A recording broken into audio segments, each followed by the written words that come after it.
Reserve bank of India పెద్ద నోట్ల రద్దు తర్వాత సామాన్య ప్రజలు కూడా ఆర్బీఐ గురించి మాట్లాడుకుంటున్నారు.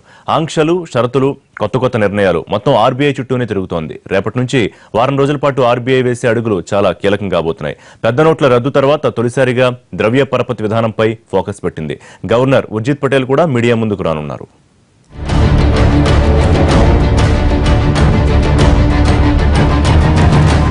సామాన్యుల నుంచి మేధావుల వరకు పెద్ద నోట్ల రద్దు నిర్ణయంపై భిన్నాభిప్రాయాలున్నాయి.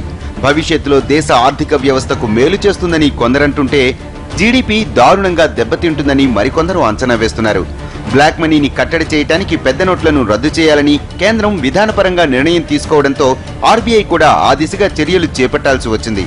నవంబర్ 8 నుంచి ఇప్పటి వరకు దేశవ్యాప్తంగా నోట్ల చర్చ, రచ్చ తప్పితే మరో అంశమే లేదు. ఈ మధ్యలో ఓసారి మాత్రమే మీడియా ముందుకొచ్చిన గవర్నర్ ఉర్జిత్ పటేల్ మళ్లీ కనిపించలేదు. నోట్ల రద్దు, కొత్త నోట్ల పంపిణీపై ఎన్ని విమర్శలు వచ్చినా కేంద్ర ఆర్థిక శాఖ మాత్రమే సమాధానం చెబుతోంది.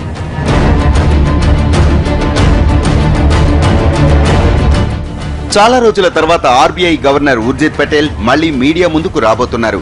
నోట్ల రద్దు తర్వాత తొలిసారిగా ద్రవ్య పరపతి విధానాన్ని సమీక్షించనుంది ఆర్బీఐ. బుధవారం జరిగే సమావేశంలో వడ్డీ రేట్లపై రివ్యూ చేస్తారు. వివరాలను ఉర్జిత్ పటేల్ మీడియాకు అందిస్తారు. పెద్ద నోట్లు, బ్లాక్ మనీపై కఠినంగా వ్యవహరిస్తున్న ఆర్బీఐ వడ్డీ రేట్లను తగ్గించే అవకాశాలు ఉన్నాయని మార్కెట్ వర్గాలు అంచనా వేస్తున్నాయి. అక్టోబర్ చివరి వారంలో జరిగిన సమీక్షలో రెపో రేటుపై 25 బేస్ పాయింట్లు తగ్గించింది.